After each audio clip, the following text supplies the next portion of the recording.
Hello, welcome back. It is week 153 on Out on the Line podcast. I'm Jeff with my co-host Alex and another special guest. Tanner is back, ladies and gentlemen. Tanner, how you doing? I'm great. Thanks for having me back again. Really excited to talk about this album here and spend some time with my friends. It is great to have you back, and it was very fitting for this one. We are going to be talking about Dr. Dog. But before we get to that, Alex, how you doing this week? You always know it's going to be a good one when I crack a cold one and smash it over my face like Stone Cold Steve Austin over here. Chuck him up. I'm doing great. They're always worth it. Got a little sloppy. Yeah, so this week we're going to be talking about Dr. Dog and their album, Dr. Dog. Now, it would have been great if they had a song called Dr. Dog on this one, because it's nice when that happens, when you get like Bad Company by the band Bad Company from the album Bad Company. It's nice when you get those things. And I wish I'd looked up more other examples, because I'm sure there are. Reno is probably like squirming in his seat right now because he's got a list of these off the top of his head that he knows about. But I'm excited to talk about this one. I know a lot less about Dr. Dog than my two compatriots here. They just recently went and saw Dr. Dog. And I think, Alex, you talked a little bit about it during our Chapel Roan episode, which y'all should go check out as well. It's doing pretty well for us. But Tanner, we haven't gotten your perspective on that trip, which sounded like it was pretty magical. Yeah, I mean, just kind of like life affirming. One of those things where the show is clearly like a destination for a lot of Dr. Dog fans from across the country. Everyone in our section was like from New England, which is crazy to think about. Like all the people immediately around us were like New Hampshire, Maine, Massachusetts. Yeah, just a very special night. One of those nights where you can tell that the musicians are like taking it all in and really trying to give the best performance, but also like make the night special. Like everything about it was very, very special. Really glad that we went out and did it. And for a first show to see at Red Rocks, something like this, just I consider myself very lucky to have been there, and only had one beer during the show. I wanted to remember every second. It was a 24-ounce course, but just want to take everything in. And Fruit Bats opened up the show, and I had seen them open for Guster back in March, but it was solo. And it was full band, and that was also like really something special. So the whole night, getting to go to the show with some friends from Vermont that were out there in different seats, hanging out with them before the show, tailgating. We met two college-age kids that came from Texas for the show, and Dallas, baby. Yeah, Dallas. We love you guys. He was handing out Coors Lights. Oh, you were best friends then? Yeah. Yeah. He got a free hot dog from the people next to us and was like over the moon about it. And yeah, it was just like a very special community event. Everybody was there for the same reason. And it was to celebrate this band who then at midnight that night released this album.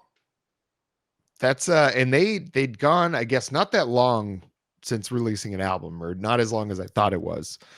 But they don't tour. That's another reason why this show sounded pretty special. So Tanner, would you rank your Dr. Dog Red Rock show above or below the Fish? I knew this was coming. I would rank it above because for a multitude of reasons. The Fish shows were very special, but I went into those shows not knowing a lot of the catalog. And they played some songs that like I'm not a super huge fan of. Whereas this was like every word to every song, singing along with the crowd. Dr. Dog will probably play another show at Red Rocks, but it will never be this show. Fish will play more shows at Sphere, and they'll probably be on a similar line of the Sphere shows that I was at. So yeah, I would say, Dr. Dog 1, Fish Sphere 2. Not even a 1A, 1B. 1 and 2. Good.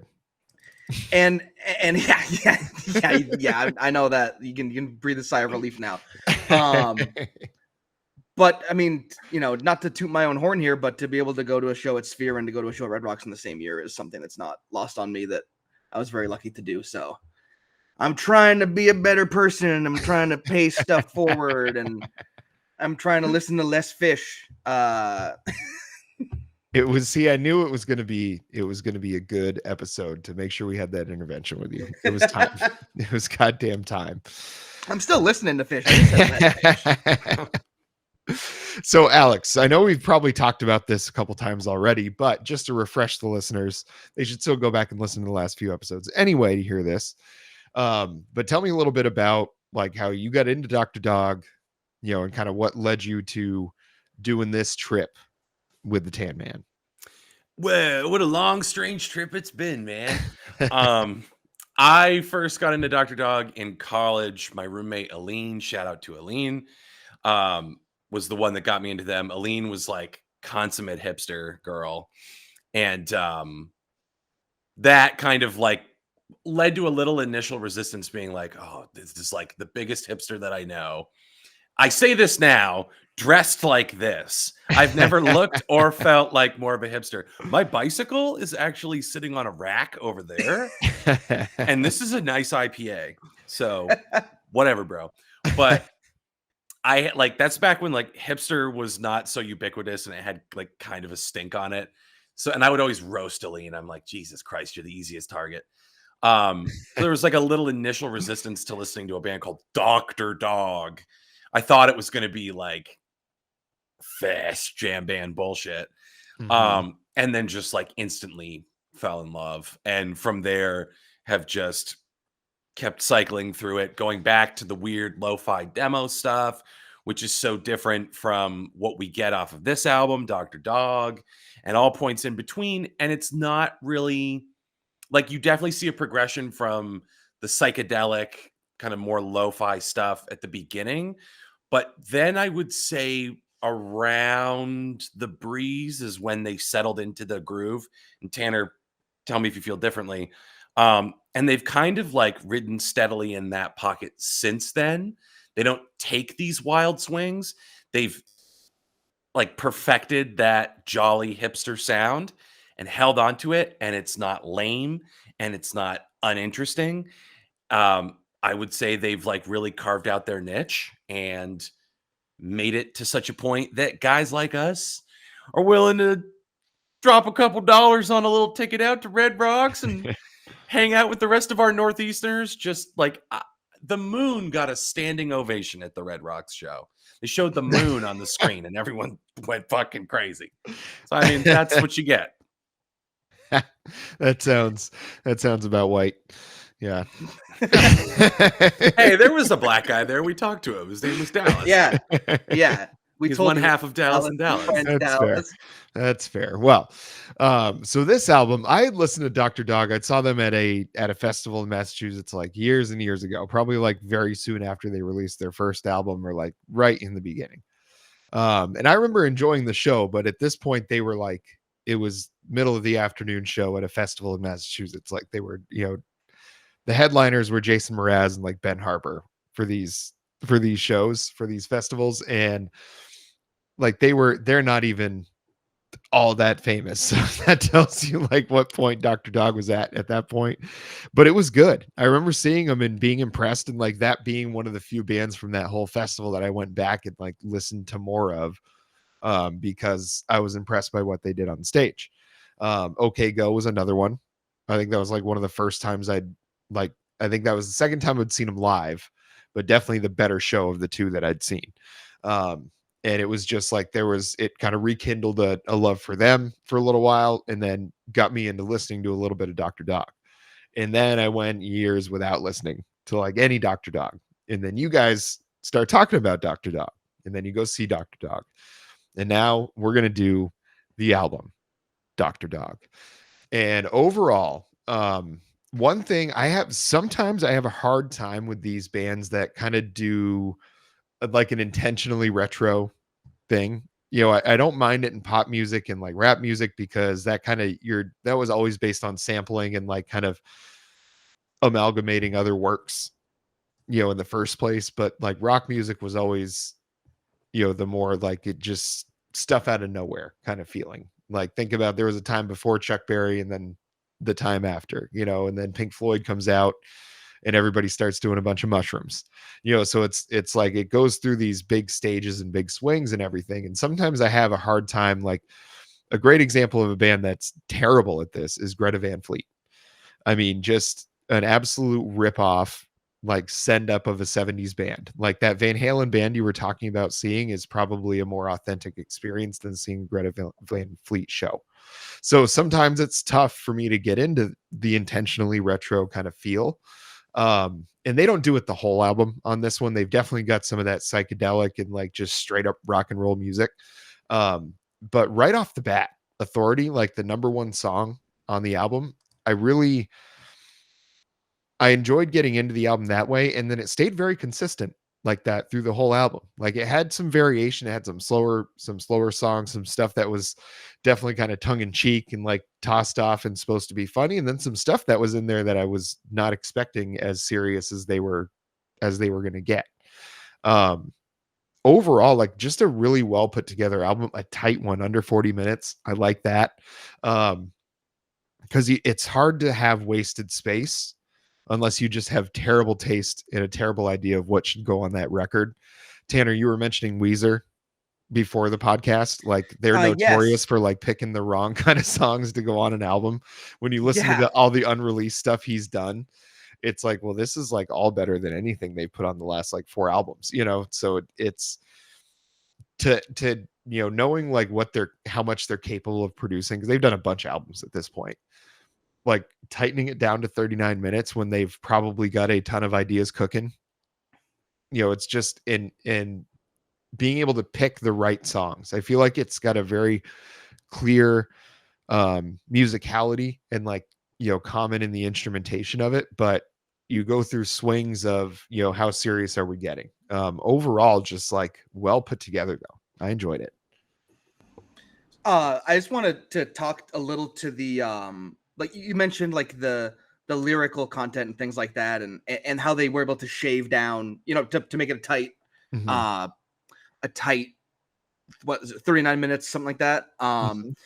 The drummer Eric Slick did an interview recently with Grammy.com, and he talked about, so Scott McMicken is the one with like the higher voice. Mm-hmm. They lived together in 2010.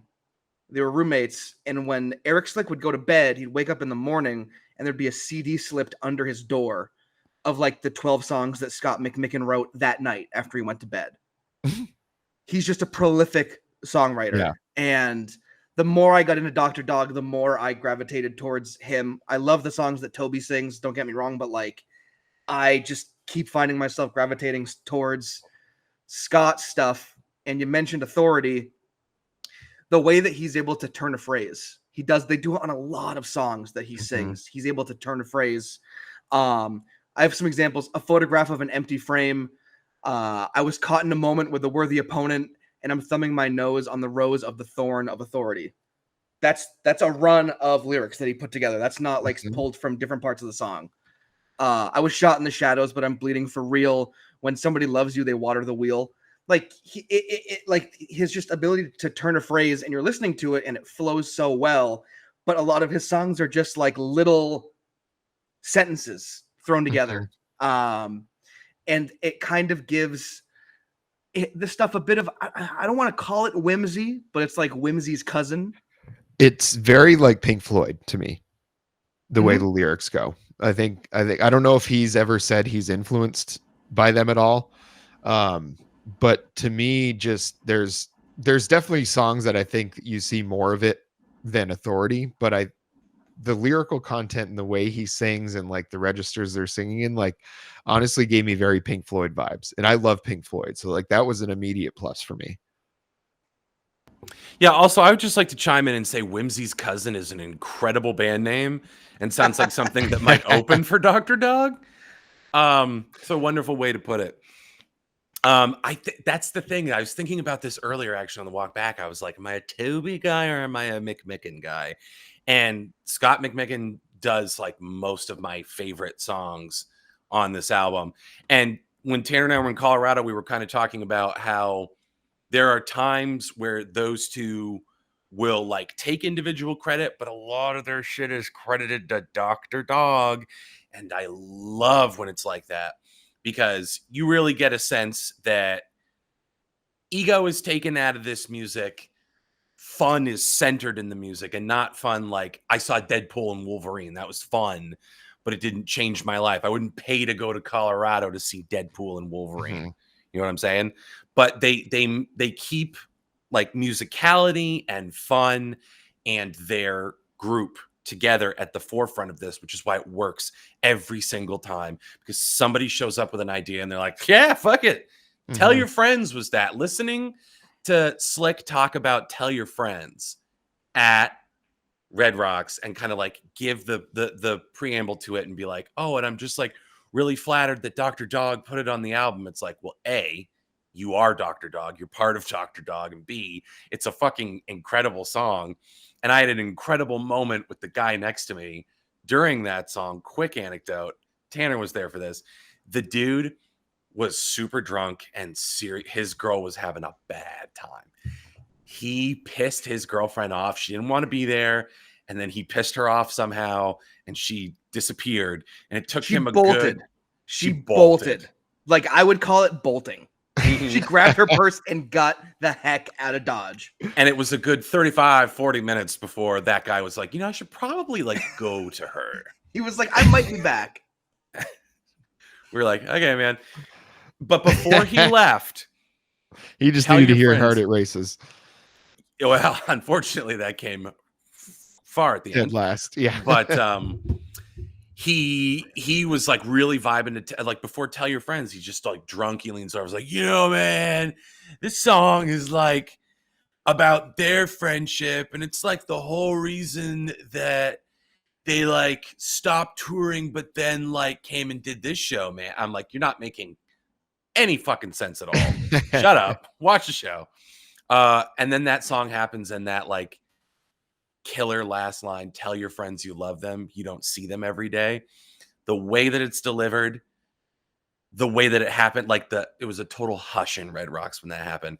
And I remember the first thing I did was turn to that guy and go, I understand exactly what you were saying now. Every single incomprehensible part of it, it's friendship incarnate. And I think that song is a perfect distillation of their entire ethos, which is just, we're friends that are lucky enough to be doing this.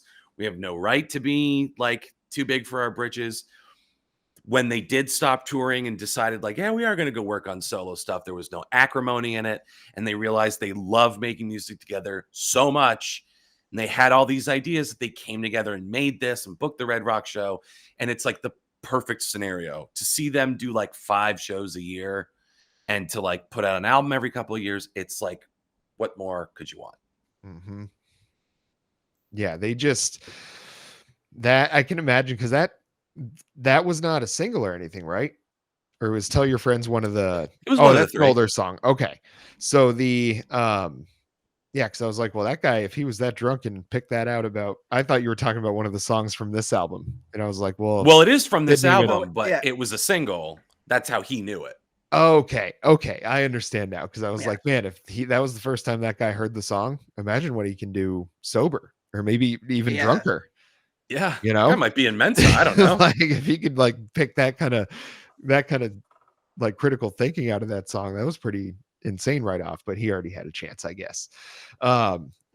There's also like What a Night'll Do is another standout song for me on that one. Fine White Lies.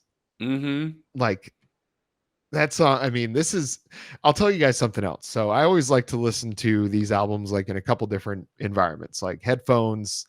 I like to listen to it in the car while I'm mowing the lawn, give it a few chances in different environments and see if it hits. This might be one of the best like lawn mowing albums that I've ever listened to be honest with you. Just the way the songs went, there was no like dead space. It was all like pretty upbeat in general, like, and energetic. Makes things easy, because my lawn was very long. It was like knee high, and it was tough work out there. It took me like 2 hours. My lawn is not very big. You've been to my house. I don't have a very big lawn. It was the like perfect length album.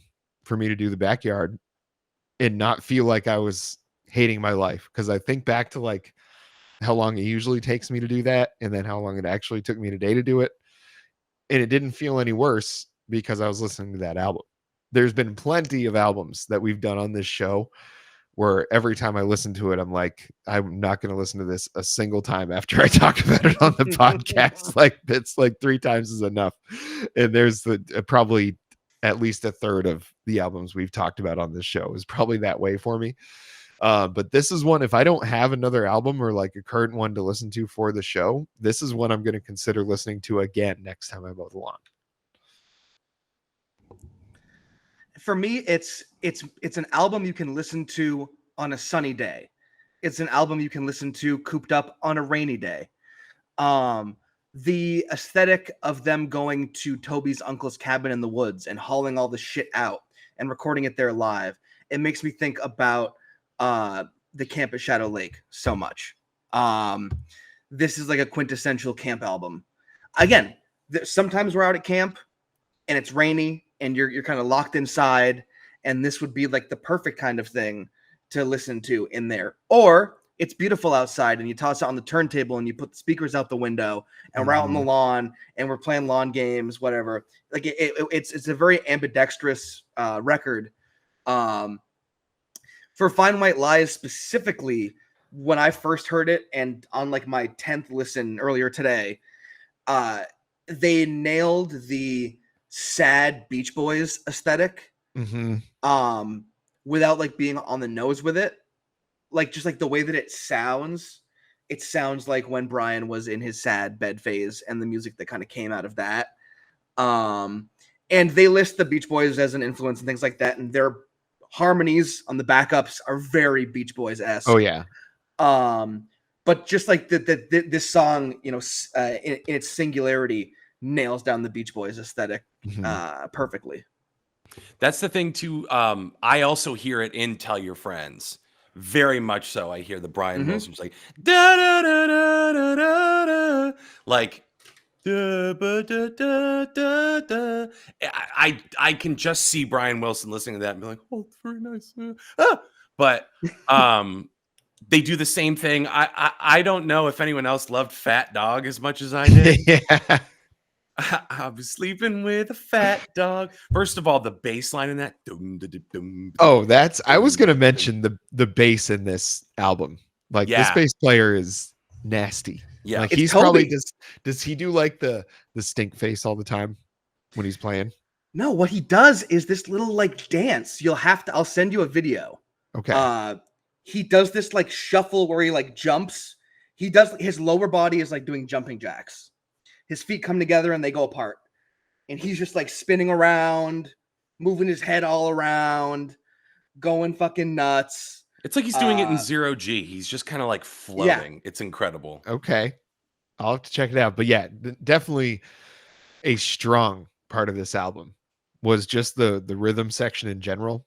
Yeah. You know, just really great work, because I think when you have such a strong backbone like that, you can get a little weird with the rest of it. You know, you can have a song like Fat Dog.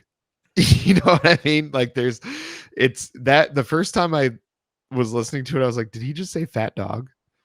Like, because I wasn't looking at like the names of the songs or anything. Usually I'll just let it go. You know, I'm not trying to be like, oh, let me, how much longer is this one? Like, I'm just want to experience it. And the first time I listened, that was the first time I took my phone out to see what the name of the song was, or to look. I was like, did I just really hear them say Fat Dog? Like, what is that? What does that mean? No, you heard him say Fat Dong, Jeff. Yeah, sleeping with a fat dong. We've all been there. A lot of dark times. This song also has been in their repertoire for a while. They just never recorded it. They played it live a bunch. And apparently Yim Yames heard them play it and asked them to like borrow the riff for one of his solo songs. I listened to the song. I don't know what people are talking about. It doesn't sound anything similar. I don't know what the heck people are talking about on the internet. The internet lied to me. I thought that the internet was all full of truth. I listened to this Yim Yames song. I got no idea what the hell's going on. You must be on that left-wing internet. Yeah, you know, these lies. Yeah. What last note on Fat Dog for me is that this song, when it kicks in, it just feels like a warm hug. Mm. Mm-hmm. Yeah, And that that's a great point. You can go ahead, Alex. I was just gonna say it's a long hug too. This song and Talk is Cheap, which is we'll get to Talk is Cheap. Yeah. Mhm. Those songs linger and not in a bad way. And I think one of the things too that like really, like you said, when you have a strong backbone, like the rhythm section, specifically the bass, on something like this, you can get a little weird. You can throw in a flourish, like the what's very like sad Beatles to me is the string stuff. Mhm. Like sleeping with a fat dog. Like I hear that and I'm like, oh, it just kind of takes it up another step. It adds, it feels weird to say a maturity, because you could have like done that same kind of thing, like you could have done synth, you could have done guitar, Mhm. whatever. But to like kind of add something that like that orchestral sound, that like resonant sound really stands out against this kind of like low key but chugging hipster song. It made it feel like bigger than it is. Cuz they rock, they definitely rock, but it's always it's not, Van Halen.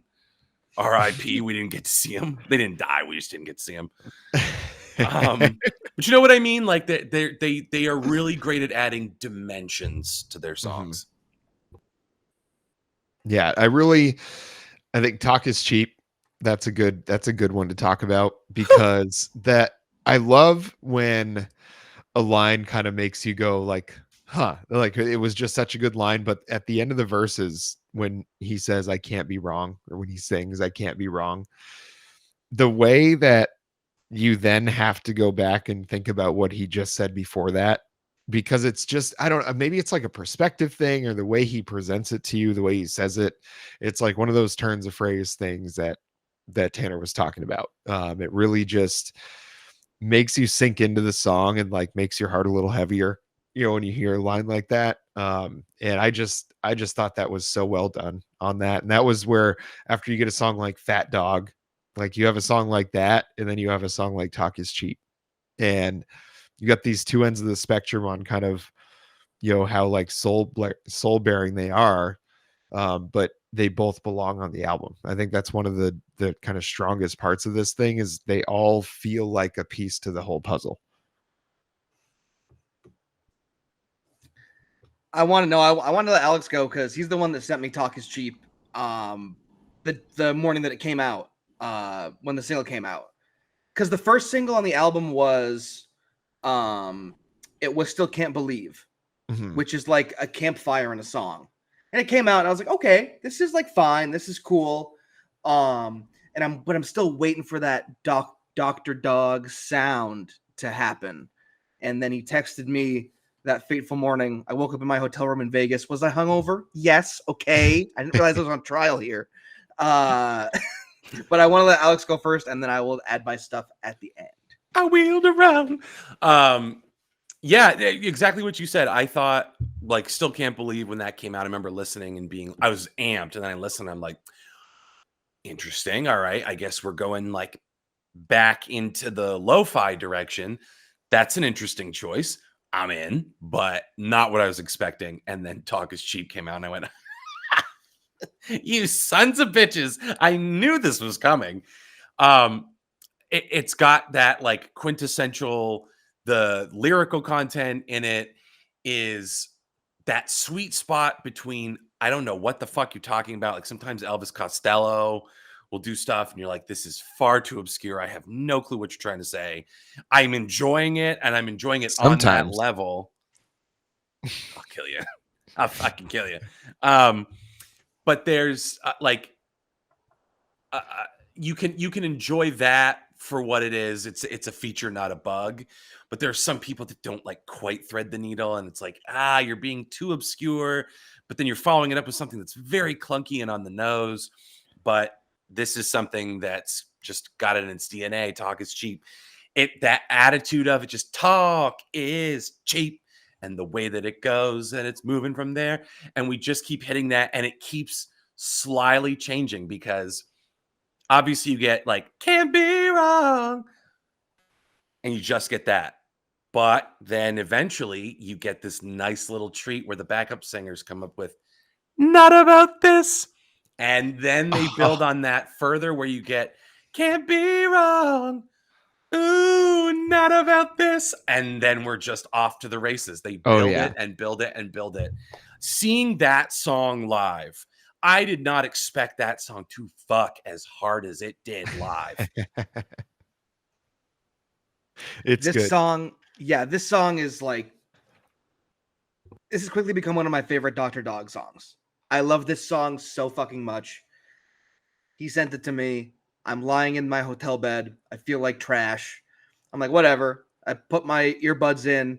I roll it. It starts, and I'm like, yeah, okay. We're getting to it. Okay. The jingling piano kicks in. And I'm like, okay, we're doing a fucking Dr. Dog song. Like, they're back. Mhm. They didn't lose their fastball. They fucking got it. It's been, I think their last album came out in 2018 at this point. It's been a while. They got off the road. Is it going to be weird, this new album that's coming out? Is it going to suck? Nope. Immediate. Nope. Throw that idea out. We're good. They introduce all these little layers, like Alex was saying. And then by the end of the song, when they're all happening at the same time, Mhm. for me, I love that aspect of music. Little things get introduced as the song goes on, and then by the end, when they all happen, and it's like soaring, and then you get to the da da da da da da da da da da da, like it. For me, this is a perfect song. Okay, it's a perfect song. And there, it's a deluge of lyrics. There's a lot of lyrics that Toby throws at you. Birds in the attic and junk on the stairs. I want to be clear and I want to be here, but I can't be wrong. First time I heard that, I was like, you can see the words in front of you.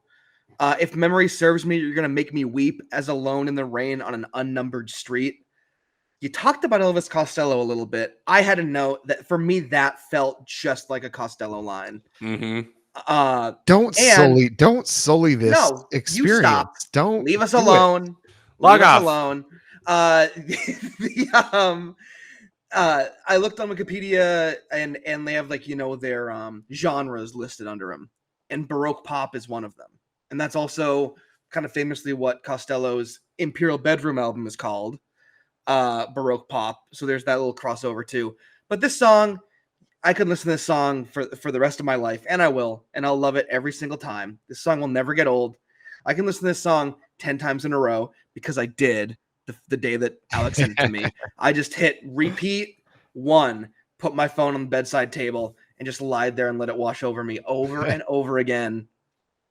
They played it second at Red Rocks. The other thing about Red Rocks is they had the backup singers there. So they had the 3 female backup singers there. Mhm. They're not listed on the Wikipedia page. I saw a post on Reddit where somebody had their names. I couldn't find it earlier. I was scouring before we started recording. I couldn't find it. But they filled out the sound not only for this song, but for like the whole concert. Mhm. But you can't perform this song without the backup vocalists. Like, you can't do it. There's like a borderline rap in the breakdown. It's just like there's so many things happening and they're all working together. They're all pulling the same rope in the same direction. So many elements in this song. A plus plus plus plus plus. Okay. That in your notes? That's Yeah. okay. Yeah. That's, I mean, that I would say, I don't know if I'd call Talk Is Cheap my favorite song. I think it is the best song on the album. I think if you're looking at it objectively, of like, for exactly the reasons you're saying, is that build, the way everything kind of gets going all together and it's a little chaotic, and then all of a sudden, they hit the right frequency all at the same time. They're really cool moments in a lot of these songs. That's probably one of the coolest moments on the album in general.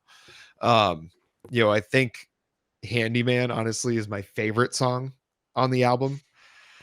Interesting. Like, you want to talk about the lyrical like density, to me that's like some kind of like Bob Dylan level stuff. The way that, what do you mean handyman? And then everything is just, you realize how everything is related to that idea in the song, in the way that he's able to take emotional situations and turn them into like construction situations, essentially. Like, duh, it makes sense. You want to fix the problem, so let's use a metaphor about like putting a nail into the wall, whatever, they're your handyman. And then there's also like, you rely on them too much. Maybe you should learn to fix some of this stuff yourself. Just the way that he plays around with that, and in a lot of different bands, a song about a handyman probably is going to come out like sounding as clunky as you think it would. But for some reason this just worked. And I think because to me, I think it was the most daring step on the album as far as songwriting goes, and they nailed it. So like for me, that makes it my favorite song on the album. But I can easily understand how someone's going to say Talk Is Cheap is the best song on the album. I love Handyman. I love the idea that she's the handyman. She's your handyman. Mm-hmm. It's so unique in its lyrical content and the way that it's delivered. It's so like chill. She walks through these corridors, toolbox in hand. She's got the keys to the kingdom. She's your handyman. Like it. Toby's stuff is always kind of like happier and more accessible than Scott's stuff, in my opinion. And then Toby just goes, "Hey, how about a song like this, you idiot? I can do this. I Like, can it's be not sad that too." hard. Yeah, it's not that hard. I can do this. Do you want something morose and amazing? Yeah. And Handyman is a song that I appreciate more and more with every listen. Mhm. Again, like you said that off the top, Jeff, this album has no clunk. There's no fat. It's a super tight album. So like, even a song like Handyman could have gone on longer and it would be fine. But I feel like it's a short-ish song, and he gets all of his points out there. I mean, it's a very unique take on like a love song. Mm-hmm. If the door's rusted shut or too big for the jam, she knows the way that it opens. This is almost the opposite of Talk Is Cheap, where he's saying like, I can't be wrong. Yeah.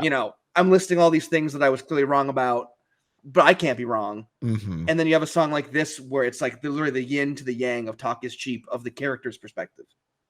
Yeah, it truly, to me, this was like my kind of songwriting on Handyman. This gave me the same kind of feeling as like Joy on Searching for a Former Clarity.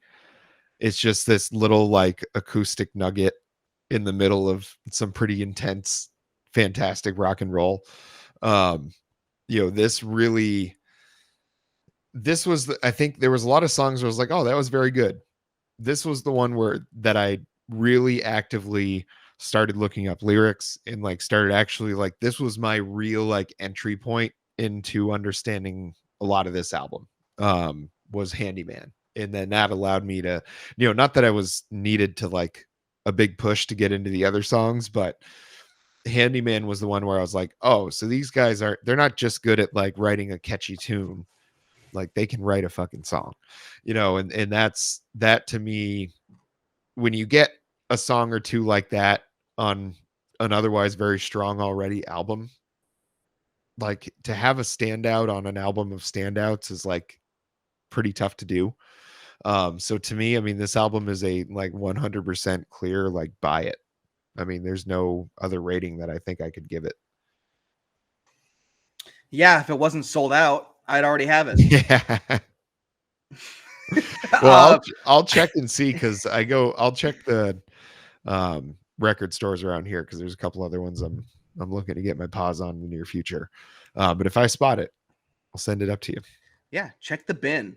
Yeah, buy it. What are you doing? Listen to it, and when you listen to it, you'll be like, "Oh, I should buy this." Mm-hmm. We don't even need to tell you. Just listen to it. Use your ears. Use your head. What are you doing? What are you doing here? Use your heart. Yeah, use your heart. Listen with your heart.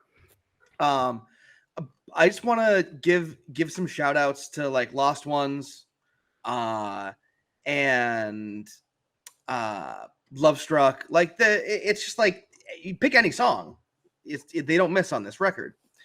And an album that you guys reviewed when it came out, the latest Big Thief record. Come to find out, so Scott McMicken served as like the sole producer on this record, and he employed a lot of techniques that he learned working with Big Thief on that record. He was like an assistant producer. He did some mixing. He played on some stuff. And when you get that little nugget as well, it's like, oh, like Big Thief is almost carrying the torch of like the lo-fi aspect of Dr. Dog with that last record. And it like released Scott to go do more of that lo-fi stuff and then come back to the more indie rock on this record. Because there is some lo-fi stuff, but it's mostly just like straightforward indie rock. And for me, that's when I really love Dr. Dog. I love when like a Scott song starts out like there's nothing going on. It's kind of chill. Second verse. Okay. Or first verse kicks in. Okay. Now the stuff comes in. Second verse, we're building. Third verse, we're building. By the end of the song, there's soaring harmonies. There's all this crazy stuff going on. That's what I associate with him. And yeah, Scott had 6 songs on this. Toby had 4, and Eric Slick had 1 with Tell Your Friends, which is just, again, to go back to a beautiful sentiment. Well, what did you think, Alex? I thought it was a fucking turd, a Dr. Dog turd. No, it was. I think about it a lot too in the context of listening to this album after seeing the concert where we had 3 singles out and then we saw this show and you're just like riding high on this tidal wave of goodwill. And if you think that Tanner and I didn't go right back to the Airbnb and listen to this album, you would be correct. We were way too tired because we're way too old. So we had to wait a day or 2. Not to cut you off, but I called the Uber or the Lyft or whatever, and I was like, nice. They'll be here in 15 minutes. Oh, they're picking us up at the lower lot. Where's that? Oh my God, it's a 15-minute walk. We got to go. And we had to like run downhill at Red Rocks for what seemed like miles to get to our car. But at that point, I feel like we got DoorDash that night, though, if I'm not mistaken. I think we put a hurting on some Taco Bell. Did you try the new Chalupa street taco things? I got the chicken that had the cheese on the outside. Fucking crazy.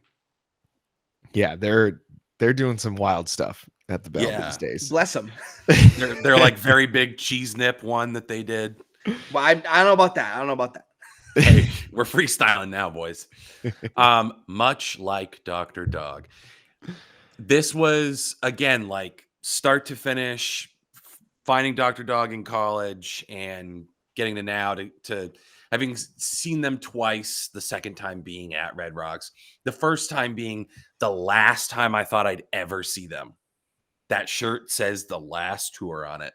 And I thought about that and I was like, God damn, I've only been able to see them the one time. That's all it's going to be. But there's something kind of special about that. And then they came and they top it with this show.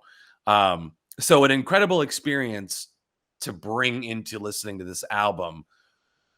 And that in and of itself, I remember Tanner and I are listening at the Airbnb and we were both just like immobilized. We were just like a couple Draculas. We were just lying there like, oh my God, just getting lost in it. They long ago captured a magic that they never lost. I would put some of the songs on here up against some of the heavy hitters. My all-time favorite, and if you're a Dr. Dog fan and by that metric you think this makes me a basic bitch, I'll wear it proudly, to quote Elvis Costello. We got him in 3 times. But The Rabbit, the Bat, and the Reindeer is my all-time favorite Dr. Dog song, just start to finish. The way Tanner talked about how it grows and grows and grows and takes these interesting like little digressions. That is a perfect song for me. Lyrically, musically, it is a perfect song. It might be the perfect Dr. Dog song. We can argue that. But like that really set the bar for me. And this album was right there with flying colors. Some of the songs on it, just like, again, Fat Dog made it into my repertoire. Talk is Cheap, Tell Your Friends, Handyman. Just, again, no fat on it. 39 of the best minutes you can spend without your eyes getting wet. It's a hearty, obvious buy it. Oh, that's yeah. So I'll keep an eye out for that in the record shops down here, and if I'm able to, you better spot a copy, We'll get that sent up to you, We'll fellas. fight. We'll Yeah. fight over it. Yeah. You go get him, Jeff. Well, that's a triple buy it on this one. That's a pretty good run. So both times Tanner's been on for the new reviews, it's been a triple buy it. So that's a good run. So if you're a band and you want your album reviewed, you got to tell Tanner to tell us to go ahead and review that album, because if he's on the show, apparently it means it's a good album. Batting 1,000. Yeah. And where might the folks be able to find the other episodes Tanner's been on, Alex? Well, I don't know, Jeff. Perhaps a magical little place that you can only access through the power of imagination and a childlike sense of wonder. It is youtube.com/C/out on that line. Folks, there is so much stuff there. We are bursting at the seams. We are like Scrooge McDuck swimming in a vault of coins that should break his neck. I know Family Guy covered that, but still the physics of it to me are impressive. And so is the sheer volume of content that we have on our blessed YouTube channel, where you can absolutely see other episodes Tanner's been on. You can see the On the Record series, which Jeff is by no means excluded from, but seems to be Tanner and I only keep doing those. Hey, maybe we'll get some other magical special guests in the mix someday. It could happen. Hey, maybe we'll even get Rory on it. There's an inside joke for you guys. But there's just such a treasure trove of content, including something that I hope you're going to see, because I'm going to throw the gauntlet right here, right now, and I know Tanner's going to co-sign it. Jeff, I have the next song that you need to react to. It is by a group called Young Gun Silver Fox, and the song is called Rolling Back. I will text it to you. You have to react to it. Okay. And the people will see that at youtube.com/C/out on that line. Like, subscribe, notifications on, comments. You know the drill. youtube.com/C/out on that line. That was one of the best ones. They always seem to be. Tanner, did you have any final thoughts that you wanted to leave the people with today? Any other topics? I have two, technically. One's short, one's funny. If you listen to this record and you get into Dr. Dog, okay. Alex said what his favorite song was. I gotta get mine in. I gotta squeeze it in. It's called Gym Song. It is a total breakup song. It is amazing. It's a Scott McMicken song. When we saw them play at Shelburne, I wasn't that engrossed in the Dr. Dog stuff yet. Alex made me a playlist. I listened to it a ton. When they played Gym Song at Shelburne, it was like, okay, this is it. This is it for me. Like, this is perfect. It's acoustic at the beginning. He's playing the harmonica. It's so Neil Young. It hurts. I fucking love Neil Young. It's like the best elements of Neil Young. But so we're at the show, and I'm like, it's not really an encore song, so we're gonna play it during the set if they play it, and the set ends. I'm like, okay, they'll open with it or they won't play it, and that's fine with me. Like, this has been so great. Like, if they don't play it, it's fine. And they open with The Beach, and I'm like, okay, we're not getting it tonight. That's fine. We're expecting like a 3-song encore. They play a 7-song encore. Oh yeah, Springsteenian. Yeah, and 4th song in, I see from our seats, I see Scott putting on the harmonica, and I'm like, no fucking way. And it started, and it was like, I found myself in space and time in that moment when that song started. It's a wonderful song. So again, if you liked this record and you're digging into some Dr. Dog stuff, hit up Gym Song and hit it hard. It's another one that like starts out small, and by the end it is swelled to a huge wall of sound. Okay, so I got The Lion, the Witch, and the Wardrobe and Gym Song. Yes. Okay. Yeah, both by C.S. Lewis. Absolutely correct. And then my other note is that, we were talking about Weezer earlier, and those really bad season albums they came out with. It's a bummer, guys. They canceled the Crazy Box Set, Duke, because they expected low buy rate. They nuked it. They nuked it. I think they honestly, I heard that it was like less than 300 pre-orders for. They nuked it. I'm looking Yeah. at it right now. It looks kind of sick, but then you realize what music is on the records. Yeah. And like there's like a terrarium thing going on. There's a CD, which I know you like, Jeff. And then there's a bunch of 45s, which are the most annoying way to listen Yes. to music. But I still have a shit ton of them because I'm a loser. But yeah, so Weezer Seasons box set. We hardly knew ye. And the So tour I- got canceled too. This is gonna ruin the tour. Damn it, dude. If only they would stop putting out terrible music. Yeah, Weezer hasn't made a good song in like a decade. Easy. I love Weezer Yeah. so much. I Up do to their a too. point. first few like Blue Album, like Pinkerton, Maladroit, like they had some banger albums, but I'll even go as far as Ratitude. yeah, they had some decent ones on there. from That was when one that had when we that, saw that them. Yeah. yeah, the girl if you think I want you to, I want you, whatever the Mhm. yeah. And I Troublemaker. gave Rivers a high five in that. You that did. show. Yeah. He threw a bunch of toilet paper in the crowd too. It was great. Mitch wasn't there, so it's weird. It's like the guy that needs this the most isn't even here.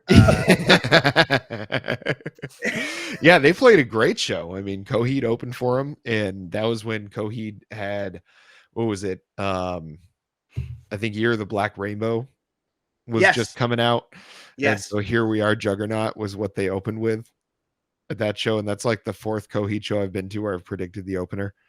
I just always know what it's going to be. The Dark Sentencer was the opener when I saw him on that tour, but I remember that Weezer show, especially that Girl, If You're Wondering If I Want You To song, like the way the lights hit, like at that chorus, I'll always remember that. That was a fantastic show. Yeah, and they did a cover of Kids into Poker Face to let you know what society was doing at that time. It was September 2nd, 2010. And as I recall, we parked in someone's yard and paid them to park there, and then we just sat in your car and drank PBRs. Chugged them. Yeah. PBRs. Yes. Yeah. Yep. I think we had like 10 in the car, and we parked and then they were gone. I've got 10 in the car. Yeah. Yeah, drink. And MC Measy, I think, puked on her way over to the concert. Yeah, I brother. forgot. MC Measy. Yeah, pulled the Yeah, trigger. which is usually my move. I think it was you and me and Rory and him. Yep. We met somebody to buy the tickets at like a fast food place or something like that. Old school Craigslist ticket sale. Yeah. I was like, we were driving up. I was like, I really hope these people are going to be there because otherwise we are totally fucked. And they were. It worked out. Yeah. Everything was smooth. That was what a great time. and then Weezer started to suck after that. Yeah, it's pretty much Yeah. after that. Like you high five Rivers Cuomo, and then he was like, you know what? Shitty songs for the rest of the time. Are you Yeah. trying to say it's my fault? I've never No. heard this. No, It no, sure I'm sounded not. like you were saying it was my fault. It's a shatter point. I'm saying you absorbed all of Rivers' power. Yeah, well, clearly, I have a moderately successful podcast. Clearly. Hey, well, it's no Van Weezer, am I right, guys? I guess I got whatever he had left. It's a matter no of time Teal before album. we're throwing toilet paper at people, Jeff. Yeah, we'll get there. That'll be our calling card. Instead of merch, we just hit you with a roll of toilet paper. We don't even unwrap it first. We're just firing those things like Junior something in Little Giants. There's no time. We Oh, got to nice. just fire them out. Well, gentlemen, Alex, do you have anything that you want to close the show with? Or Not do you think the people, not a goddamn thing. Not a goddamn lick. No. Okay. Yeah. I feel like there's nothing else that people want to hear from us. So, folks, make sure you get down there in the comments. Tell us what you want to hear next time. Tanner, as always, thank you. And as always, thank you to my wonderful co-host, Alex, and my beautiful audience. I see you out there. Until next time.